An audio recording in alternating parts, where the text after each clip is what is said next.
Champions presents the featured bout of the evening, brought to you by TGB Promotions and Showtime, sponsored by Geico.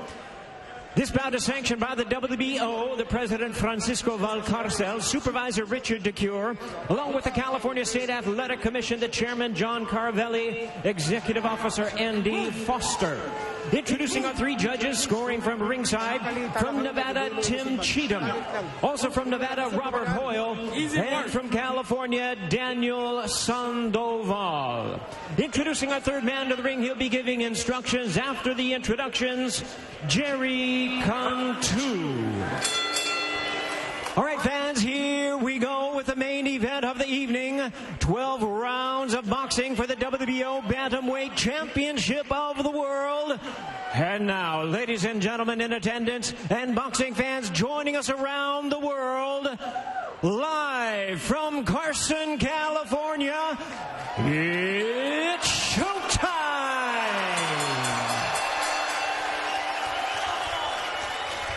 Introducing to you first on my left, fighting out of the blue corner, wearing gold trunks with white trim, fighting out of Miami, Florida, by way of Santiago de Cuba. He weighed in at 117.5 pounds. His record stands at 20 wins, 1 loss, 1 no contest, with 13 wins coming by way of knockout. Ladies and gentlemen, here is the former 2-division world champion and the former 122-pound champion of the world, introducing the Jackal, Guillermo El Chacal Rigondeaux.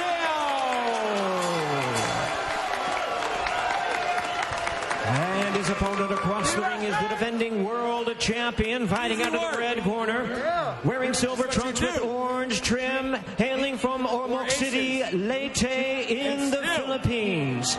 He weighed in at the bantamweight limit of 118 pounds. His record stands at 30 wins, 4 losses, 21 wins coming by way of knockout. Tonight in the second defense of his title, here is the 3-division world champion and the current reigning and defending WBO bantamweight champion of the world, introducing John Real Cuadro Alas Casemiro.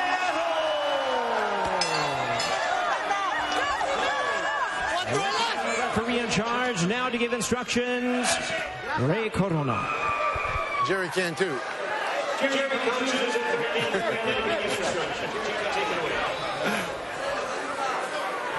No worries. Let's go.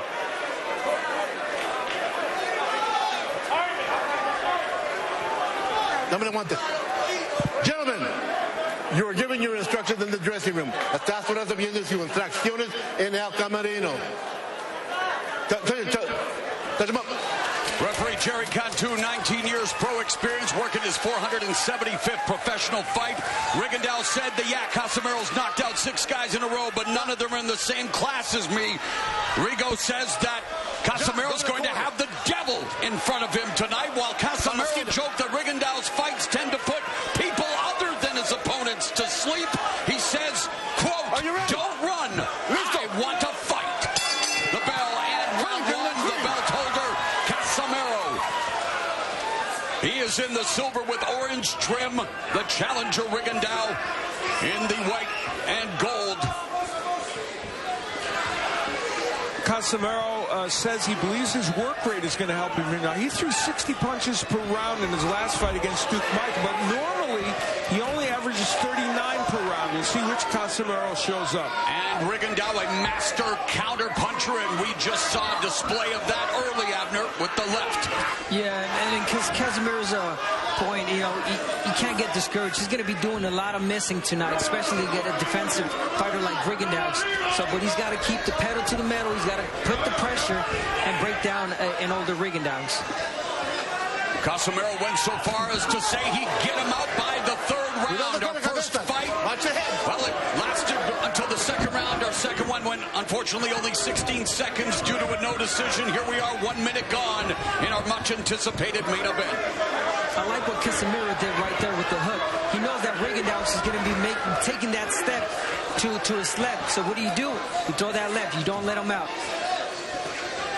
Rigondeaux in his last fight started out round 1 against Solis, brawling on the inside. Tonight, he's starting out with lateral movement, which for him, of course, is a better move.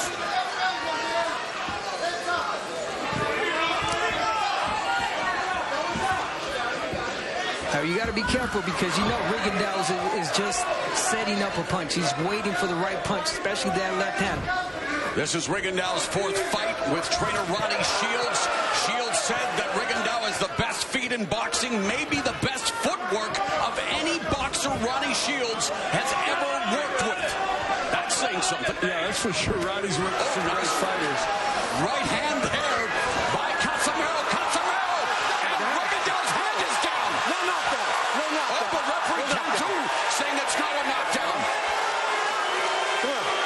It's the fact that Casemiro hit him right. Hit him 3 times when he was out. No knockdown. Oh, Casemiro again on the attack. Rigondeaux trying to hang on. Early. I think there was a left hook that did stun Rigondeaux before he saw the canvas. Rigondeaux's been down 4 times in his career. And the early pressure by Casemiro. I apologize. Casemiro's doing the right thing, and Abner alluded to it with these left hooks. He keeps Rigondeaux in place, and against the left-hander, I think it's a very effective weapon.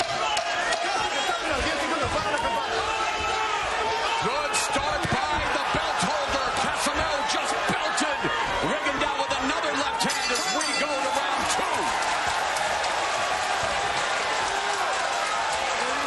2. Feet don't fail me now.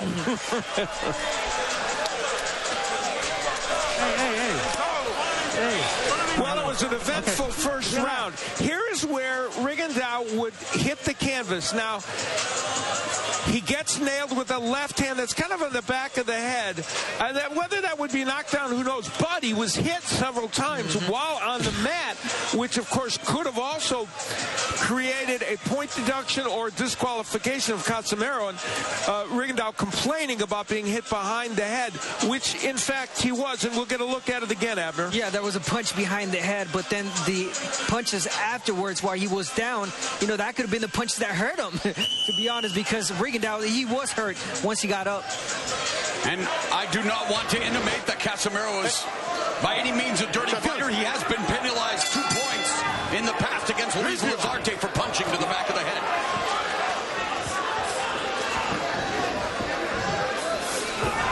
And Rigondeaux not quite down, but again, ancient history already, Al. This is round number 2. And Casemiro continues to apply the pressure as expected. Yeah, look at that pressure that Casemiro's giving. But then again, Rigondeaux is not throwing that jab to stop Casemiro from coming in. And Casemiro unloading that right uppercut. Oh, there's a sniper-like straight left hand down the middle by Rigondeaux. He is always dangerous with that counter left, whether it's an uppercut or a straight left. And Casemiro, while he's emboldened here early in this fight, needs to remember that. Rigondeaux's only loss came against Vasily Lomachenko, the only pro matchup in boxing history pairing 2-time Olympic gold medalists. The fight took place at 130, well over Rigondeaux's best weight. In fact, he thinks his best weight is the one he's competing in right now. Time will tell. And boy, another beautifully executed left hand by Rigondeaux. That's 2 in a row. And you look at the tempo now. Casemiro being more relaxed. He's not going in as crazy as he was in the earlier rounds. And that footwork now on display by Rigondeaux.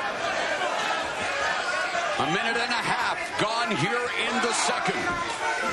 Counter right upstairs by Rigondeaux. This is more movement early than I would have anticipated from Rigondeaux. And the question you have to ask yourself is, can he continue this throughout the entire fight? And was it because of what we witnessed in that first round by Casemiro? The pressure that he put on? So, you know why? Because he started it right at the beginning. So I think he had this in mind. A minute left in the second. It's getting the respect, Rigondeaux, he got the respect right now. Now the tempo, look at the tempo right now. It's really calm. problems where Rigondeaux wants it now. And Rigondeaux's having a strong second round with that left hand after the counter to the midsection. See, he's got more time to think now. Yep. He's in the outside. He's waiting for the right time. Oh, beautiful lead left hook to the liver by Casemiro.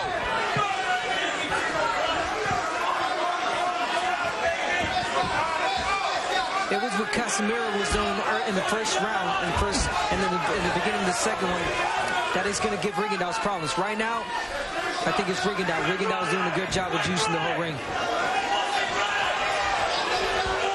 And it was Casemiro who told Rigondeaux to leave his bicycle at home. The crowd here in Carson wishes the same thing, but it's the sweet science. It's about hitting and not getting hit. Rigondeaux, one of the best. I booked our hotel and kayak. It's flexible.